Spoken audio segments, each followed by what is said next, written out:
Hi, everyone. Thanks for jumping on a couple of moments early. Feel free, if you've just jumped on, grab some lunch, grab a cup of tea, make yourselves comfortable, grab a drink. It's quite a hot day in Melbourne today, so certainly make yourselves comfortable.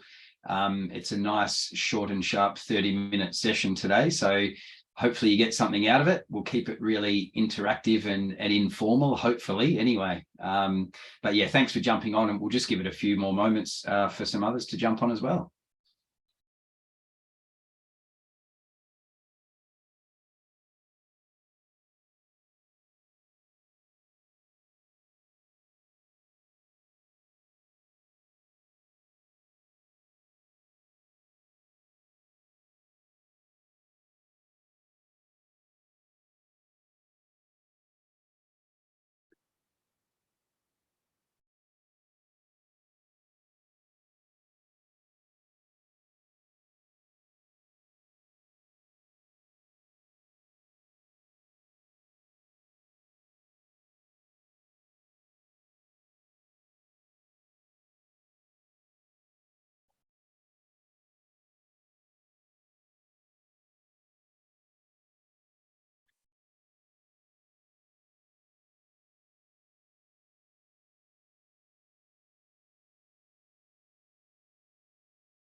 Okie dokie, guys. We'll slowly get started anyway. We always have a few little latecomers, but first of all, thank you all so much for jumping on. Very excited about today because it's a hot topic amongst our clients and amongst our community. So very keen to talk to you about digital wellbeing platforms, or we like to call them digital wellbeing programs, or even wellbeing programs. We've been referring them to a bit more lately, given how important they are. They're effectively taking over a lot of other things. So if you've just jumped on the call, thank you for jumping on. My name's Josh Lambert. I'm from Pinnacle Health Group. It's a 30-minute session today. So by popular demand or by request, we've kept the sessions nice and short and sharp this year. So 30 minutes. It's going to be super interactive, hopefully. So I want you guys to jump in the chat box, ask any questions that you might like about this, because it is a very hot topic at the moment. A couple of housekeeping things. I'll be on the call after 1 o'clock. So if you do want to hang around and ask some questions that you may not feel comfortable in the 30 minutes, feel free to. You can ask questions at any point in the chat box as well. I'll probably sort of finish up my very passionate rant about wellbeing at around about sort of the 25-minute mark, or 5 to 1. So, or hopefully anyway, it depends how passionate I get. But so feel free at the end. I'll hang around and I can answer questions within the 30 minutes or past that as well. Secondly, I want to say thank you to those of you. Some of our team would have reached out to you over the last week if you registered for this event, which you obviously did if you're on the call. Thank you for your input. It's been really helpful, because this is it is a hot topic, as I keep talking about. It's a very broad topic, and in half an hour, of course, it's very difficult to cover everything there is to know about digital wellbeing platforms or programs. So I want this session to be quite interactive. There's a few key principles that I'm going to cover. What I will say as well is that, of course, in 30 minutes, we won't get through everything that you need to know about these programs. But what I'll also say to that is that really, if you get nothing else out of today's session, if there are a couple of bits of information that you didn't previously know, there's an understanding around digital wellbeing programs that you got out of this, that's fantastic. I've done my job. But also that you'll be followed up. We've created an ebook as well, which goes into a bit more detail around all the different points and concepts that we talk about today. So our team will be in touch and share a link with you around to access that ebook as well. So thanks to you guys that have jumped on. If you've just jumped on, my name's Josh Lambert. You've obviously jumped on this call because you're keen to talk about digital wellbeing platforms. So let's get cracking, given the time frame that we have, and we'll go from there. So we're going to talk a little bit about myself first, which I hate doing, and about Pinnacle Health Group, but that's not so much to blow my own trumpet, but more just so you feel that I'm qualified to talk about this topic.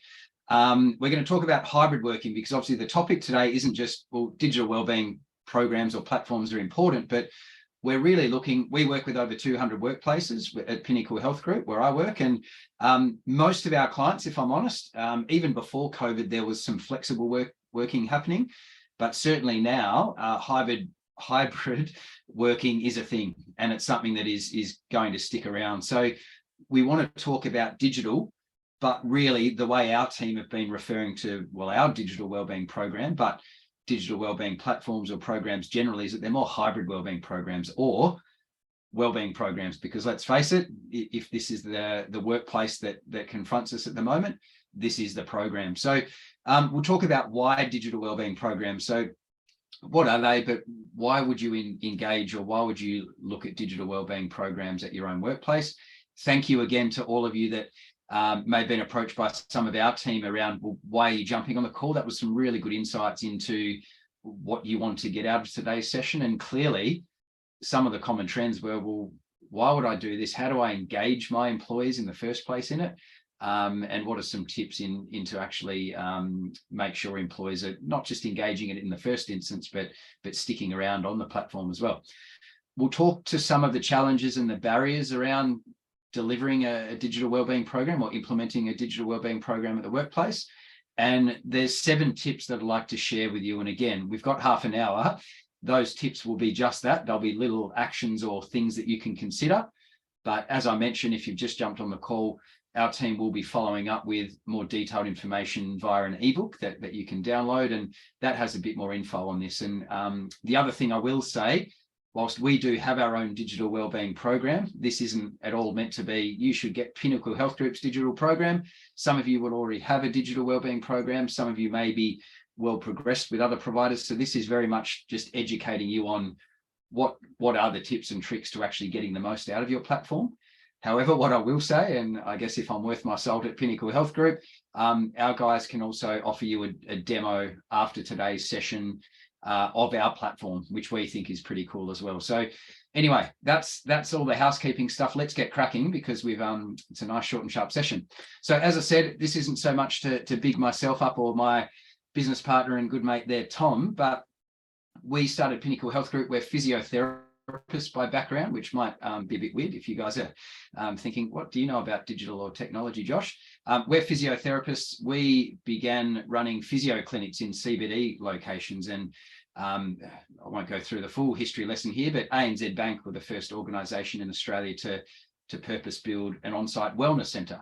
And we were successful because we knew the corporate clientele really well and their wellbeing challenges. Tom and I were successful in winning the tender for the ANZ Wellness Centre. And since then, we've gone from, I guess, being physios that did physio and health and wellbeing within big buildings and working with organisations such as ANZ, to then building out wellbeing programs. And we now work with over 200 workplaces. And trust me, they're not all as big as the big banks and so on that we work with. There's lots of organisations that have 50 employees, 500 employees, 5,000 employees as well. So there's a big range. And I struggle in these half an hour sessions, to be honest, because I get very passionate about this, but we really believe that workplaces are responsible for influencing and shaping wellbeing behaviours for society as a whole.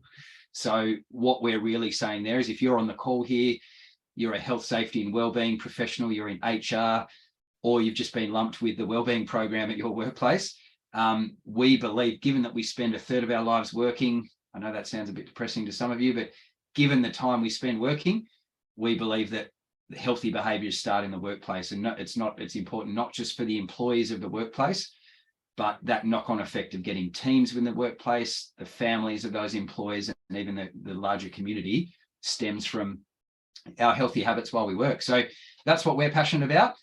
I'll spare you the long rant, but before we dive into digital and hybrid, a lot of this is inferred knowledge or assumed knowledge, but we should start with a very quick recap on what wellbeing is, I suppose, for some of you. So I'm a physiotherapist by trade, I suppose, by background. And when I came through my study, health was very much the physical definition of health. So it was very much the biomedical model. Being healthy was effectively being absent of being sick or the absence of injury. So our definition is much better than that now. I won't give away my age too much, but beyond my initial learnings, certainly we're understanding wellbeing a lot more. And particularly, whilst it's been a crazy 2 or 3 years through the pandemic times, certainly wellbeing has been spoken about more than ever in a workplace setting. It's a beautiful thing. But with that has come so many different challenges. And really what we're saying wellbeing is here is it's a state of being comfortable, healthy, or happy. And it's this interplay or balance between mental, physical, and social wellbeing. So nothing groundbreaking there with that definition. But if I skip through here and we talk about work wellbeing. Now, has anyone, show of hands, I can see a few of your faces there, but show of hands, has anyone heard of the Gallup Institute or Gallup at all? Maybe a couple of you guys there. Yeah. So Gallup, they have their own wellbeing pillar. So Gallup do a lot of research of workplaces, and they divide wellbeing into 5 different pillars, their own pillars. But they go as far to say that work wellbeing or career wellbeing is the single most important or the most decisive wellbeing pillar of our holistic wellbeing. And they also go as far to say in the absence of optimal or satisfactory work wellbeing or career wellbeing, that it's impossible to get better rates of physical wellbeing, mental wellbeing, and social wellbeing. And if we think about that, I touched on before, we're spending a third of our lives working. A lot of our relationships are formed at work. A lot of the purpose and the fulfillment that we have in life is formed around the work or the occupation that we have. So without saying that all of our wellbeing is work wellbeing, what we're really looking at here is that from an employee or a worker side of things, that good work is good for you. Social interaction is important. We've certainly seen that over the last 2 or 3 years in the absence of that.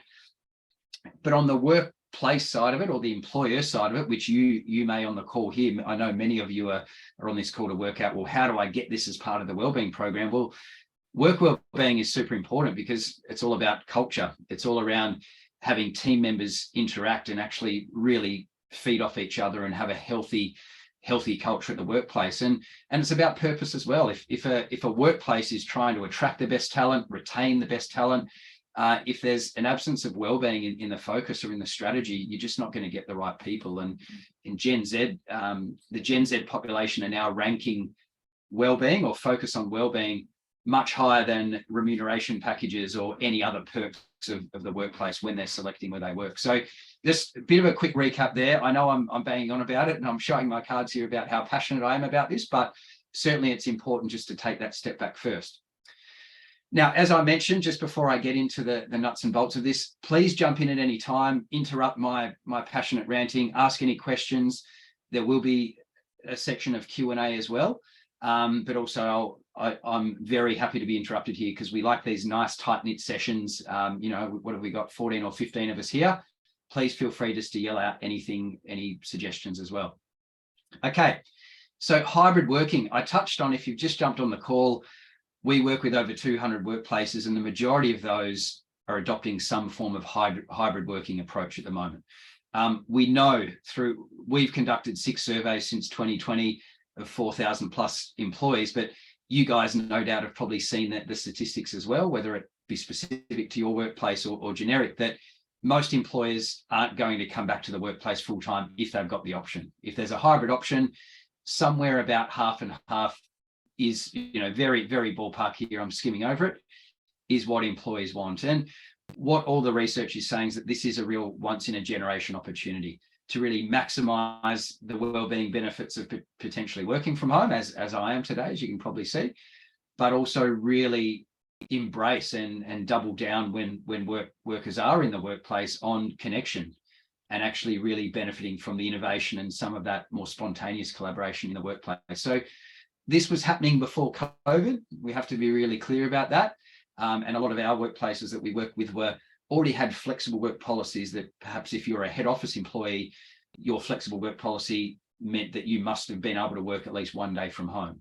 Fantastic. And we've seen that change. Okay. We've seen it shift to more like 2 or 3 days. So it's great in terms of empowering employees, but it comes with some challenges. And again, if you guys are on this call and your role is to go, well, I now need to do wellbeing, so to speak. I need to build out the wellbeing program. I need to get wellbeing initiatives and measure the wellbeing of our employees. And some of them are only coming in 1 day a week or 2 days a week. There are obvious challenges to that.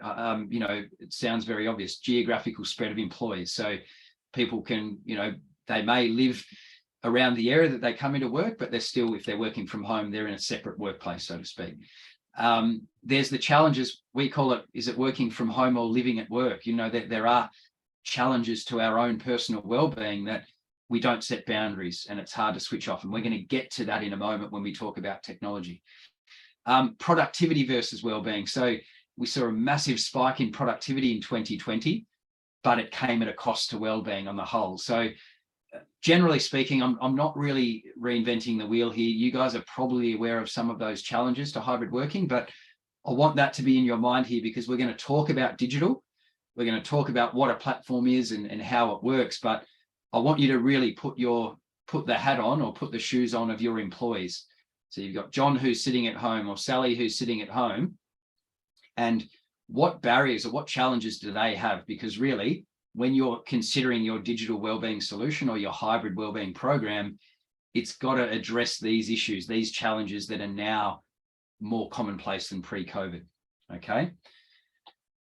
All right. Now, very, very sort of generically to talk to this is that in the absence of digital wellbeing programs and what we're about to talk about, what's employee wellbeing? You know, what's it been in the past? And we've been doing this for over 15 years now. And yes, we first started in on-site wellness centres, which was probably, seen as a little bit of a luxe item, but certainly employee wellbeing when we first started was maybe a flu vaccination program at a workplace, maybe a wellness day, if they were lucky.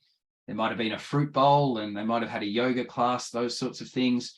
It's changed a lot, okay? And perhaps when it first started, and it was by no fault of any workplaces as such, but it was probably seen as a little bit tokenistic, a little bit do a meditation class and suddenly you're zen, and that overcomes all of the issues and stresses that work is throwing at you. But certainly one thing to say about traditional or how employee wellbeing has been approached in the past has been that it's been quite generic. It's been targeted for employees that have been usually in the headquarter buildings. It's been really hard to scale because even prior to hybrid working, if there was a head office building, but you might have had smaller employee hubs in some of the smaller capital cities or something like that, usually the head office got most of the perks because it's just easier to scale. Again, no fault of any workplace, it's just the way it happens. So these are some of the issues that traditional employee wellbeing has probably posed in sort of getting cut through and getting engagement. And many of you in your sort of pre-masterclass questions were all about, well, you may already have a wellbeing platform or you're considering it, but your biggest concerns are, well, how do I actually get employees engaging in this? And great question. That's what we're going to talk to. So we've spoken about, well, I've banged on about myself for a little bit. We've spoken about wellbeing. We've spoken about workplace wellbeing. And we've spoken about the kind of the old school approach to wellbeing, if you like. So now today's session, why you've dialed in has been about digital wellbeing programs. Now, first thing I'll say, there's a truckload of them out there. We, tongue-in-cheek, I suppose, amongst our team, we call them Jaffwas, and that's just another effing wellness app. There's so many different apps out there. That's meant with no disrespect to those wellness apps, but it can be extremely overwhelming if you're the health and wellbeing leader, wading through all the noise and thinking, well, I want to get some kind of digital solution in place, but I've got all these people banging my door down saying, you should use this platform or this is the best platform ever. So it's a really crowded and noisy place at the moment. So I'm just going to run through sort of what is a digital wellbeing program very generically, and then we're going to talk to, well, what are the features of good digital wellbeing programs and what are some tips to actually implementing them. So first of all, what is a digital wellbeing program or a platform, it can often be referred to, and it's any kind of online or digital solution that employees can access remotely or access in a digital or online fashion. So quick show of hands, do any of you have either an intranet or a digital wellbeing program or a SharePoint or some kind of platform or hub around wellbeing at your workplace? So hands up if any of you have those. You can see a few there. Oh, awesome. Yeah, thanks, Nan. There's even the virtual raise hand. I'm not techie enough to do that myself. That's awesome.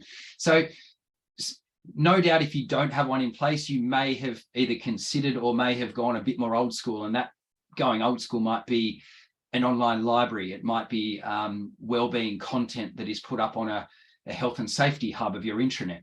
It may be an e-newsletter that's gone out. So anything like that is effectively a digital wellbeing solution, because it's able to be scaled to employees that may not be in head office or may not be at the workplace. So if you are one of those employees that already has access to that, well done. You've taken the first step, and that's fantastic.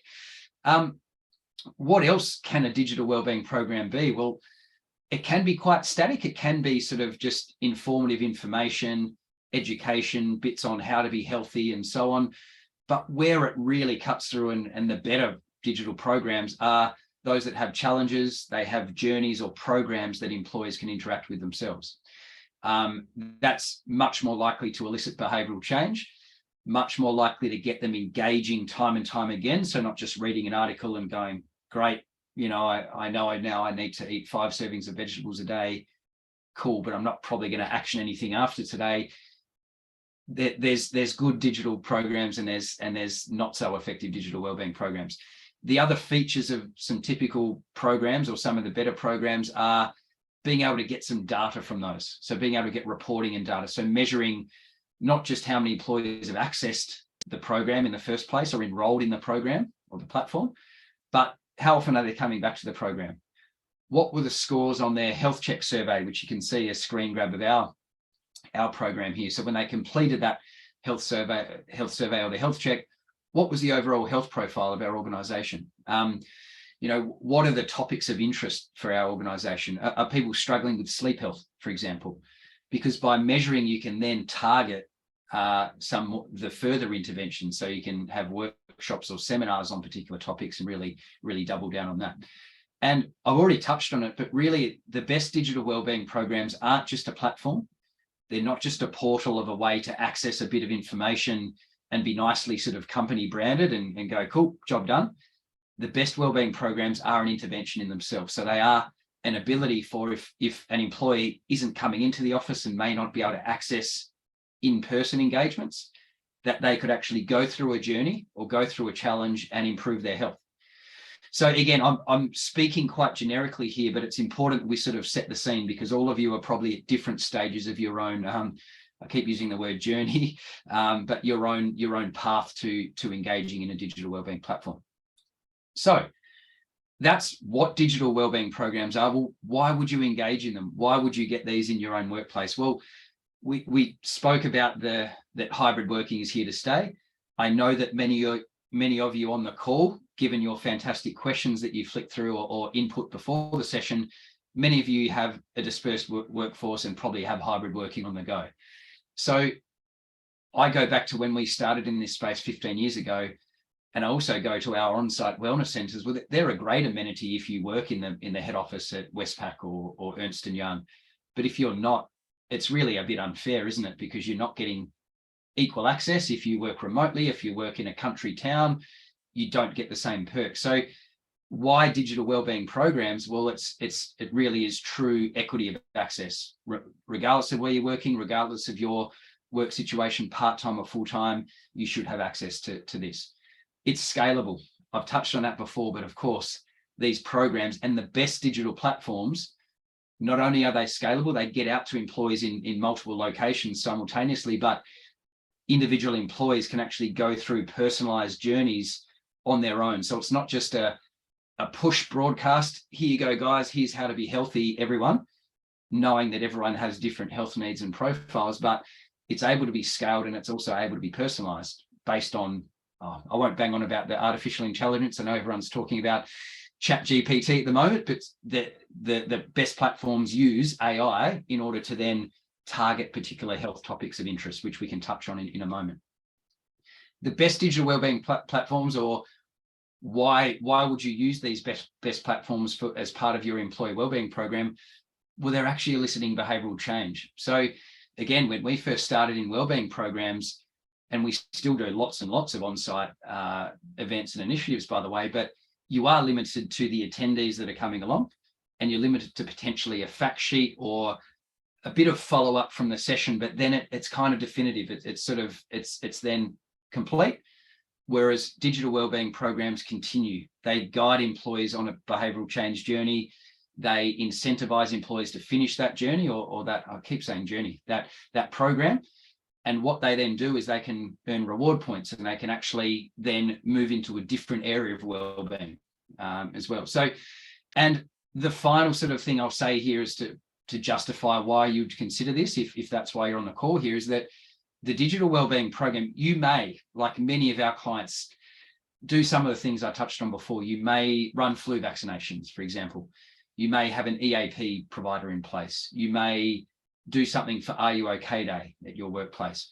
They're all fantastic initiatives in their own right, but all of those initiatives need marketing. They need promotion to get employees involved, and they need something that brings it all together. And digital is a really nice way to do that, because it's not just an entry point to access the EAP or to access the flu vaccination to book your flu vax, but it also educates employees on all of the different informational education that sits behind those. Okay. So, and this slide's a really good one to justify what I've just been talking about there. So if you think about the wellbeing program at your workplace, for example, you don't have to have all of these things in place, but you might run health checks once or twice a year. You might have some health and safety initiatives like workstation assessments or job dictionaries and some of those more injury management services that go on.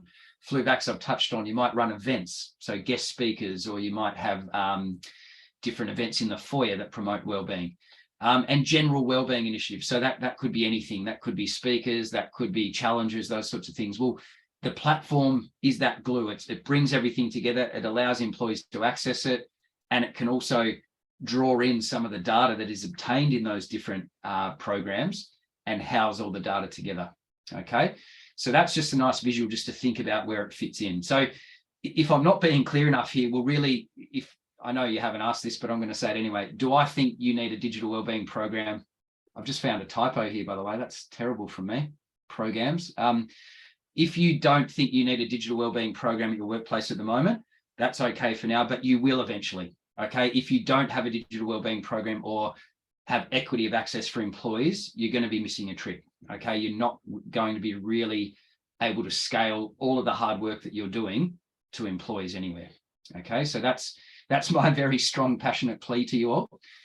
So that's all well and good. We think digital is important. We know that there's platforms out there. Here I am saying, get digital, you must do that. What are some of the issues that people already face with it though? It's not just great, here we go. Yeah, that looks great, Josh. I love the look of the Pinnacle program, digital program. Let's put it in place. It doesn't work like that. There are a lot of things that you need to consider and some barriers to overcome when implementing digital wellbeing programs. The biggest one, and I think 25 of you or even more than that actually came back with what you wanted to get out of today's session. And the biggest one by far was engagement. How do we get people on the platform, or how do we get people engaging with this beautiful thing that we've purchased?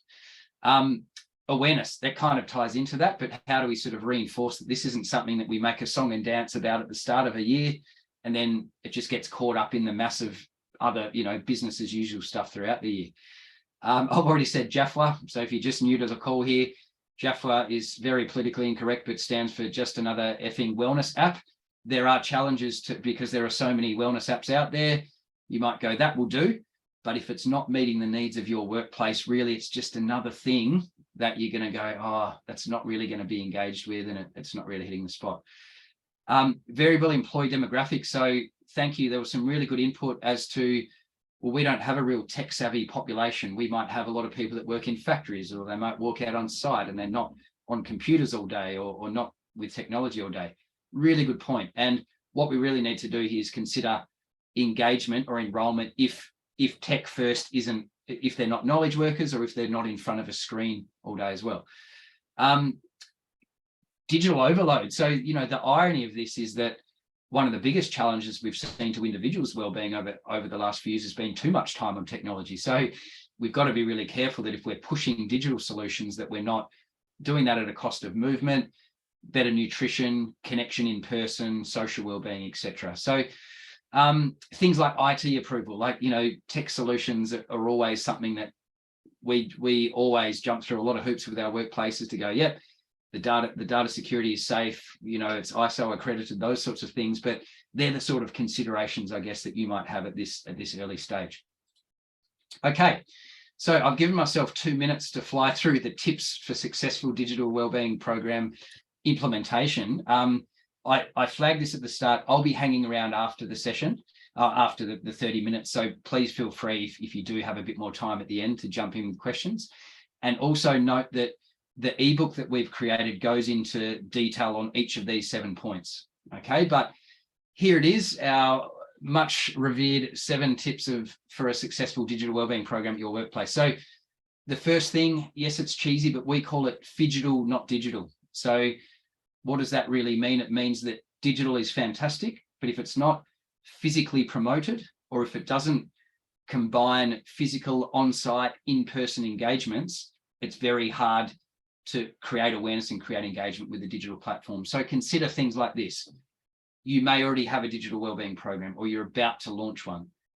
Do a launch, do a physical launch, get QR codes up in the workplace, do an event in your foyer, get nice cold pressed juices with QR codes on that say, welcome to the Pinnacle Wellbeing Program for 2023. Use the QR code and enroll in the digital solution as well. They're the sorts of things that we've seen just work so well, because if it's purely digital, or on the flip side, if it's purely physical, it doesn't get the same buy-in. And this works back the other way. Without digital, you don't get as much awareness of things like, I keep using flu vaccinations as an example, but you might not get as much engagement with health checks or a guest speaker that's coming along, or the EAP program, because your only way of communicating with employees is just to send out a mass email. Okay, so that's the first point, phygital, not digital. The second tip is to inspire employees, don't just tell them. So, you've probably heard this from some of your employees, that after COVID particularly, if a lot of employees said, yep, there's a half an hour webinar coming up on mental health, they'll be like, thanks, but no thanks. I've done that I've done a lot of that over the last few years. I need something else. So inspiring employees is looking at, how do we get them on board? So how do we make it fun? How do we incentivize them to actually jump on the call? How do we turn it into a challenge or turn it into a program? And obviously the best digital programs have that inbuilt, but what you should be thinking as well is going, well, we're not just going to tell employees, great, jump on this digital program, but we're going to go, well, here it is. Here's some examples of how it works. Did you know that it covers a broad range of wellbeing spectrum? It's not just about eating healthy or exercise and so on, but it might be around being a good parent or being a good partner and those sorts of things, because all of that is included in many of the best. Well, here I'm selling our own digital platform, but they're the sort of modules that you can access. Assessing, then treating. So here's me putting my physio hat on there, but you've got to measure before you treat. You've got to get some kind of data before you treat or you provide the intervention. So the tips for a successful digital wellbeing program are that if you can get information, you can record some of the engagement. What are employees accessing the most on your digital program or on your online hub? Well, that's fantastic. That then allows you to push some more intervention that way. But you've got to have that mindset in here. If it's just, I've ticked the box, dare I say that expression, it's not going to work, because you're not going to be able to justify it every year when you're chatting with your stakeholders or your executive team. Yep, great, I've done my job because I've implemented a digital wellbeing program. They're going to say, well, yeah, what's some of the information that you're capturing here? Are we really hitting the mark? Brand it. So call it something. I know it sounds really simple, but it's got to have some kind of persona. So if that is, even if it's boring, like Pinnacle Health Group Wellbeing Program. Sorry, I know I've gone a bit over time here. Great question here, Josh. Sorry, you've got to jump off, mate. Yep, I know I talk too much. I'll answer that question anyway, and I can flick that through on an email if that's okay. So thank you for the question, and feel free, guys, if you're on the call and you do need to duck off, whack your question in the chat box. We will be following up with you after this, and you can ask some specific questions then. But yeah, sorry, I've got a bit excited here, haven't I? So throw any questions in there. But branding it, even if it's as boring as Pinnacle Health Group Wellbeing Program, at least it's creating a buzz or creating some excitement around the program itself. If it's not referred to as anything, if it's seen as just, I won't say a Jaffa, but if it's seen as just another initiative at the workplace, it gets lost. Most employees get so many different things thrown at them on a daily basis that if it's not called something, then it's going to get lost in the murkiness of different, employee benefits, health and safety initiatives, and so on. So call it something, brand it, champion it. So are you on it? Is your executive team on it? Is your CEO or managing director on it? If not, get them on it. Even better, show that they're on it. So get videos of them saying, here's me, I'm the CEO, I'm engaging in this mindfulness journey that's on the program, or I've just earned this many reward points and I've achieved this. Invite, get leaders to invite their team onto it, which you can through the best platforms. Thanks, Nam. Sorry to take over time. We'll hopefully answer some questions as well afterwards. So that's how you can champion it. Get leaders or other employees within the organization to spread the word. Reward employees. So are there incentives for people getting on board? Again, it's sounding like I'm plugging our own platform here, but our platform has inbuilt incentives. So if you go through a journey, you then earn reward points that then go towards either cash incentives. They might be health and wellbeing benefits like wearables or discounted running shoes and those sorts of things. So can you incentivize it? Can you reward employees for that? And then finally, make it fun. If it's not fun, if health and wellbeing generally, but particularly a digital wellbeing program is seen to being just telling people to eat their veggies or telling people to exercise, that information's out there. You can Google that information. But if it's making it fun, if it's gamifying it, if it's creating challenges that employees can compete within teams or against each other, then it's making it fun. It's way more likely to hit the mark and get people on board. Okay. How did I go? Yeah, sorry, 5 minutes over time. Apologies, guys. That's me going through the 7 tips. Again, you will receive a link to download the ebook that has more detail on that. Very quickly here. Whoops, sorry. Looks like I've got something coming up here in the way. Very quickly, if you can see my screen here. Sorry, I've got some kind of weird thing that's come up on my screen. Hopefully I can clear this pretty soon. Oops. Oh, that's okay. I was just giving you the news for the day. That's weird. So the Pinnacle Digital Wellbeing Program, again, hopefully I haven't made this sound like too much of a pitch for you guys to grab our program. However, what I should say is that if you are interested in a demo and you're still on the call, just write in the chat box, because we're recording this, just write in the chat box demo. So if you just write demo, one of our guys can reach out to you and they can show you our digital wellbeing program. So literally just jump in the chat box and write demo.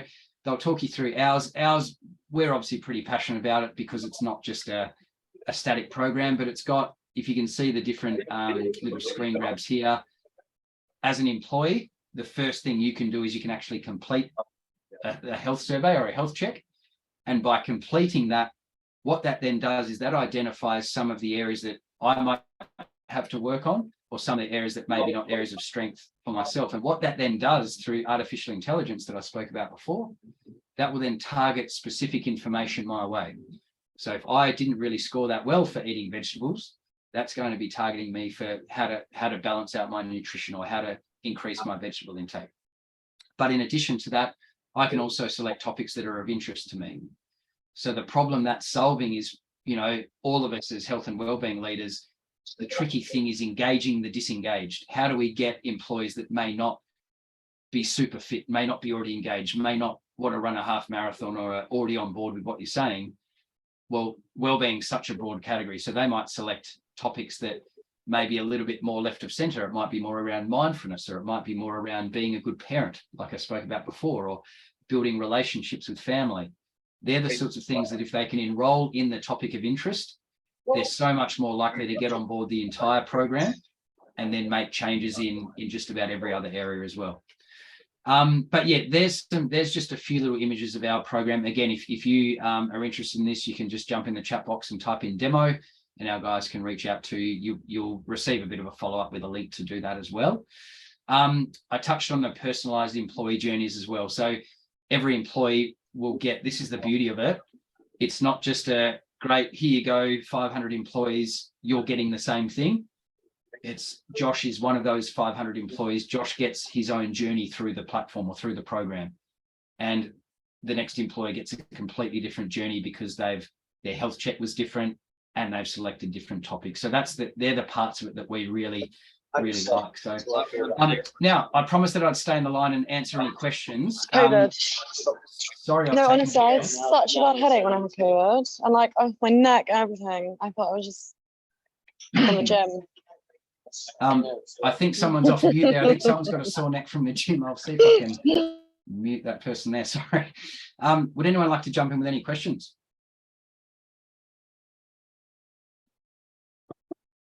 And you can do that by asking. You can jump in the chat box.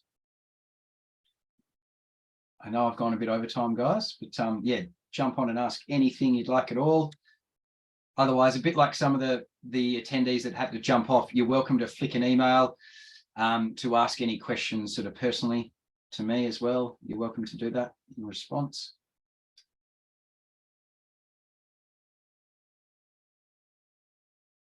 Cool. Jump in with any questions you may have, guys.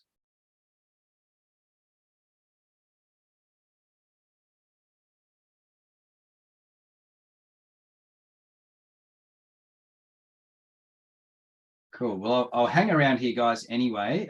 Sorry to the person I had to mute there before who was talking about their sore neck. Hopefully it wasn't a sore neck from being stuck on this call, but thanks to those of you that have jumped on. Continue to enjoy your lunch if you like. Grab a cup of tea. I'll hang around for a few more moments anyway if you want to have a chat with me.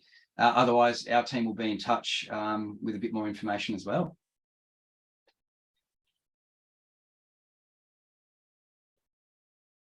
Thanks, Jessica.